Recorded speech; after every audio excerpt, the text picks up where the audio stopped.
Hello class 6 student आज हम आपके PT3 एग्जाम का रिवीजन करेंगे। आपके PT3 के सिलेबस में जीने दो सबको और कविता माँ कह एक कहानी, ओके, ये चैप्टर आएंगे और इसके बारे में अपन क्वेश्चन आंसर का रिवीजन करेंगे। ओके, पहले देखिए उचित विकल्प पर सही का निशान लगाइए। कौन मांसाहारी जीव नहीं है? नेवला, शेर, चूहा या बिल्ली? तो चूहा जो है वो मांसाहारी जीव नहीं है। नेक्स्ट है मांद में कौन आराम कर रहा था? तो मांद में शेर आराम कर रहा था। पेड़ पर कौन बैठा था? पेड़ पर लंगूर बैठा था। सांप का शत्रु कौन है? नेवला। किसके न रहने पर चूहे उत्पात मचाने लगे? सांप के। किसने किससे कहा और कब कहा और कैसे कहा? ये वाला अपन रिवीजन करेंगे। ठीक है, फर्स्ट है हम दूध नहीं पिएंगे तो क्या घास खाएंगे? यह बात किसने कही? यह बात बिल्ली ने शेर से तब कही जब शेर ने बिल्ली से पूछा कि तुमने बिना पूछे मेरा दूध कैसे पी लिया। ओके, नेक्स्ट है हुजूर हम मांसाहारी जीव हैं, कहाँ जाएं? ये बात किसने कही? ये बात नेवले ने शेर से तब कही जब उसने सारे नेवलों को जंगल छोड़कर जाने का आदेश दिया। ओके, नेक्स्ट है जैसा बोओगे वैसा काटोगे। ठीक, यह बात लंगूर ने शेर से तब कही जब चूहे से परेशान होने के बाद जंगल छोड़कर वो भाग रहा था। ठीक है, नेक्स्ट है सबको वापस बुलाने अभी मैं जाकर उनको बुलाकर लाता हूँ। यह बात किसने कही? यह बात शेर ने लंगूर से तब कही जब उसके समझाने के बाद शेर दोबारा भागने लगा और उसे पता नहीं चला कि शेर अब क्यों भाग रहा है। ओके, नेक्स्ट है आओ करे 3। दिए गए प्रश्न के उत्तर संक्षिप्त में दीजिए, है ना। शेर को बिल्ली की किस बात पर गुस्सा आया? तो शेर ने जब बिल्ली को डांटा कि उसने उससे बिना पूछे ही दूध कैसे पी लिया, तब शेर ने मजाक में कहा कि मुंह से पी लिया। शेर को बिल्ली का यह मजाक बिल्कुल पसंद नहीं आया और उसे गुस्सा आ गया। ओके, नेक्स्ट है नेवले ने शेर से क्या विनती की है? तो नेवले ने शेर से क्या विनती की? नेवले ने शेर से विनती की कि वे सब मांसाहारी जीव हैं, वे कहाँ जाएं। ओके, नेक्स्ट है सांप ने शेर की बात का क्या उत्तर दिया? तो सांप ने शेर से कहा कि हम कहाँ जाएं, हम तो यहीं के रहने वाले हैं, हमारा पूरा परिवार यहीं का है, हमारे रहने और खाने का ठिकाना तो चाहिए। ओके, नेक्स्ट है शेर ने चूहे को कैसे परेशान कर दिया कि उसे भागना पड़ा? तो इसका आंसर है उसकी मान में चूहे दिन हो या रात धमा चौकड़ी मचाने और कुछ न कुछ कुतरने में लगे रहते। अब वे उसके पास भी उछल कूद मचाने लगे। तो एक चूहा था, उसने बोला एक चूहा था, वो उसकी पूंछी कुतरने लगा। तो कुछ चूहे उसके ऊपर चढ़कर काटने लगे, उन पर उसके दहाड़ने का भी कोई असर नहीं हुआ था। फिर उसने उपाय न देखा और वह भागने लगा। नेक्स्ट है लंगूर ने क्यों कहा कि जैसा बोओगे वैसा काटोगे? तो लंगूर ने इसलिए ऐसा कहा क्योंकि शेर ने एक एक कर सभी जानवरों को जंगल से भगा दिया था, जिसके कारण चूहों की संख्या बढ़ गई और चूहों ने शेर को इतना परेशान कर दिया कि उसे खुद ही जंगल छोड़कर भागना पड़ा। ओके, अब देखते हैं आओ करे 4। जीने दो सबको कहानी से हमें क्या शिक्षा मिलती है, संक्षेप में बताएं।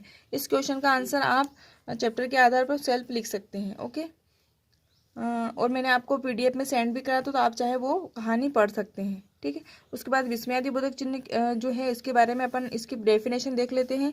वाक्य के जिस पद से बोलने या लिखने वाले के मन के भाव जैसे आश्चर्य, हर्ष, शोक आदि प्रकट होते हैं वे विस्मयबोधक शब्द कहलाते हैं। इसका सिंबल ये होता है इस प्रकार से, है ना, जैसे हाय, छी, अच्छा, अरे, आहा। ठीक, इसके बारे में आप डिटेल जो मैंने प्रीवियस वीडियो सेंड करा था उसमें आप पढ़ सकते हैं। ओके, इसके बाद हम देखते हैं आओ करे 5। दिए गए वाक्यों में आया भाव पहचान कर लिखिए। तो ये मैंने आपको PDF बना के सेंड करा था, तो आप ये पढ़ लीजिएगा। ओके, आओ करे 6 में भी आप इसको एक बार देख लीजिएगा और कारक का रिवीजन कर लीजिएगा। कारक की जितनी भी डेफिनेशन है वो आप अच्छे से रिवाइज करिए और कारक के भेद कितने होते देख लीजिए। कारक के 8 भेद होते हैं। कौन कौन से हैं? एक कारक है और एक परसर्ग है। ठीक है, इनके चिन्ह को अपन परसर्ग भी कहते हैं। फर्स्ट है कर्ता कारक, तो कर्ता ने कर्म को, करण से के द्वारा, संप्रदान को के लिए, अपादान से अलग होने के अर्थ में। ठीक है, संबंध काकी के, रारी रे, नानी ने भी होता है। ओके, फिर अधिकरण कारक में पर, संबोधन कारक है, अरे, ओ, इस प्रकार से।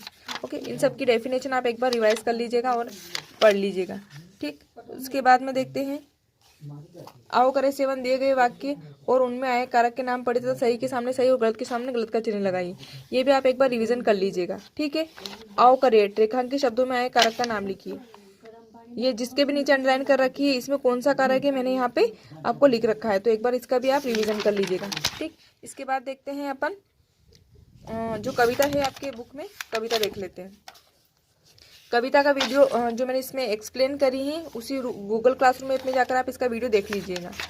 ठीक, इसके बाद देखते हैं पर इसके क्वेश्चन आंसर और सही विकल्प। बालक अपनी माँ से क्या सुनना चाहता था? कहानी। बाण से घायल होकर कौन गिरा? हंस। उपवन में कौन भ्रमण कर रहा था? पिता। कौन घायल पक्षी को मांग रहा था? शिकारी। कविता में राहुल कौन है? राहुल उनका बेटा है। ओके, अब देख लेते हैं। आओ करे टू दिए गए प्रश्नों के उत्तर संक्षिप्त में लिखिए। क, उपवन की शोभा कैसी थी? उपवन में तरह तरह के फूल भी खिले थे, हल्की हल्की हवा चल रही थी, हवा में फूलों की सुगंध फैल रही थी, है ना, और घास पर ओस की बूंदें जगमगा रही थी। जो पेड़ों पे जो पक्षी बैठे थे वो भी कलरव से शोर मचा रहे थे और ऊपर नीचे पानी लहरा रहा था। ठीक है। माँ ने बालक को हटी क्यों कहा है? माँ ने बालक को हट इसलिए कहा है क्योंकि वह उसमें कहानी सुनाने की भी हट करता है, और जब माँ कहती है कि क्या उसे अपनी नानी समझ रखा है, तो वह तर्क देने लगता है कि वह नानी तो नहीं किंतु नानी की बेटी तो है। नेक्स्ट है, पिता जब बाग में टहल रहे थे तब अचानक क्या हुआ?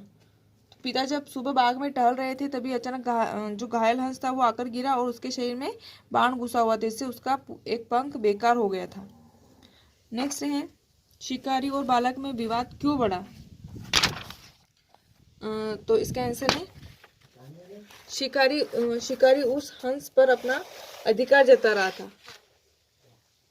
शिकारी उस हंस पर अपना अधिकार जता रहा था जबकि बालक के पिता उसकी रक्षा करना चाहते थे। इसी बात को लेकर दोनों में विवाद बढ़ा।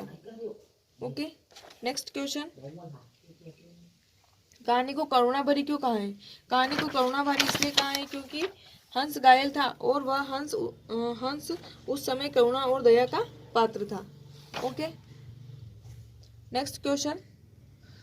आओ करे 3। प्रस्तुत कविता में पक्षी किसको दिया जाना चाहिए था और क्यों?